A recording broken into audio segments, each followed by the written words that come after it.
अब part number 8 को solve करते हैं। तो इसमें हमारे पास 4 फ्रैक्शन है और इसमें से हम दो फ्रैक्शन की एलसीएम ले लेंगे। तो सबसे पहले हम अपने लिए एलसीएम का फार्मूला लिखते हैं, वो है common factor multiply non common factor. अब अगर आप देख ले तो इसमें दोनों में से कॉमन नहीं है, तो हम डायरेक्ट नॉन कॉमन लिख लेंगे, वो है a minus B into A plus B. अब अगर आप देख ले यहाँ पर a माइनस बी है लेकिन a प्लस बी नहीं, तो a प्लस बी मल्टीप्लाई होगा 1 के साथ, तो 1 into A plus B plus फिर से a प्लस बी है लेकिन a माइनस बी नहीं है, तो ये मल्टीप्लाई होगा 1 के साथ plus 2a divide by A square plus B square plus 4a cube divide by A power 4 plus B power 4।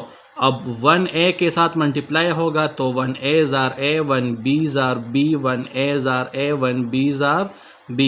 और ये जो a minus B into A plus B है, ये हमारे साथ फार्मूला है a minus B into A plus B equal to A square minus B square.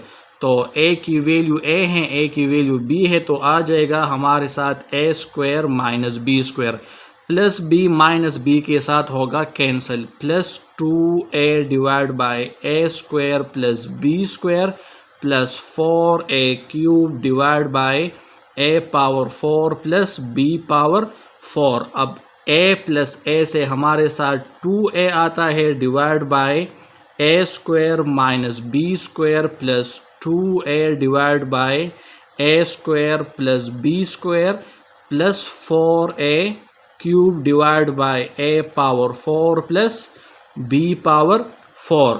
अब फिर से हमने एलसीएम लेना है, तो हम एलसीएम का फार्मूला लिखते हैं। एलसीएम का फार्मूला है common factor multiply non common factor.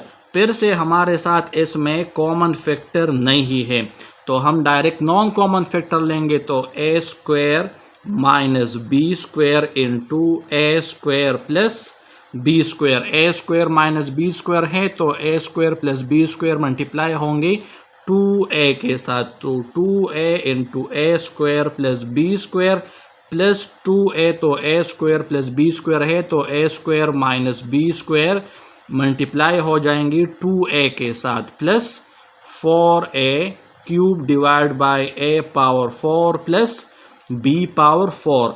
अब 2a मल्टीप्लाई ए स्क्वायर से आएगा 2a cube plus 2a B square.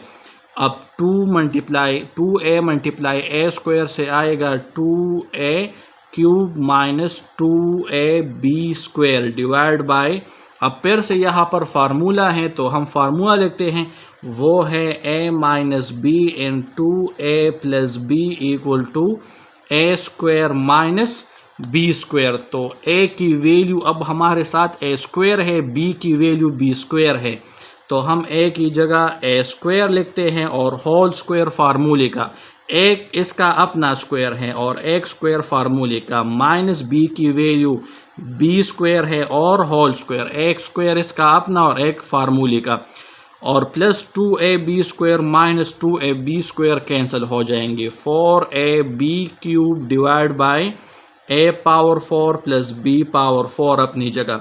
अब 2a cube plus 2a cube से 4a क्यूब आएगा डिवाइड बाय 2 2 जार 4 माइनस 2 2 जार 4 plus 4a B cube divide by A power 4 plus B power 4।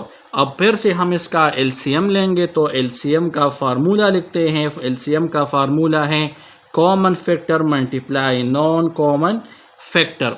तो सबसे पहले हम इसका एलसीएम लेंगे, तो इसमें फिर से कोई कॉमन फैक्टर नहीं है, तो हम डायरेक्ट नॉन कॉमन फैक्टर लेंगे, वो है हमारे साथ a power 4 minus B power 4 into A power 4 plus B power 4।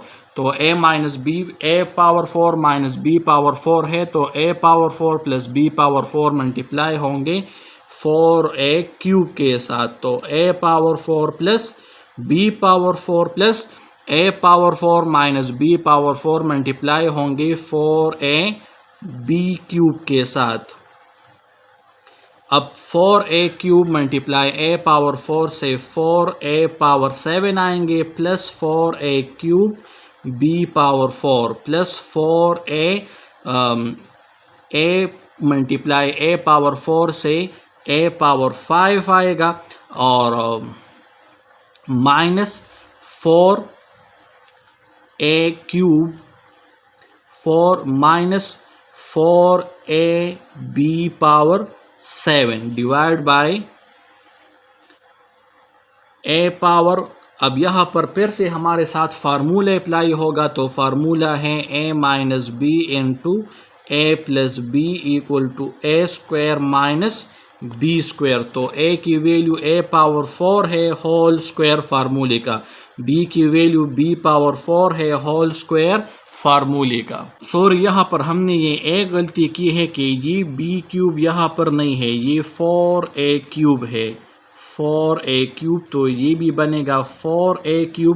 तो 4a³ जब a पावर 4 के साथ मल्टीप्लाई होगा तो इससे 4a पावर 7 आएगा और ये 4a³ b पावर 4 बनेगा। तो 4a³ b power 4 4a³ b power 4 cancel होगा और 4a power 7 plus 4a power 7 से बनेगा 8a power 7 divide by 4 2s are 8 minus 4 2s are 8। तो ये है इसका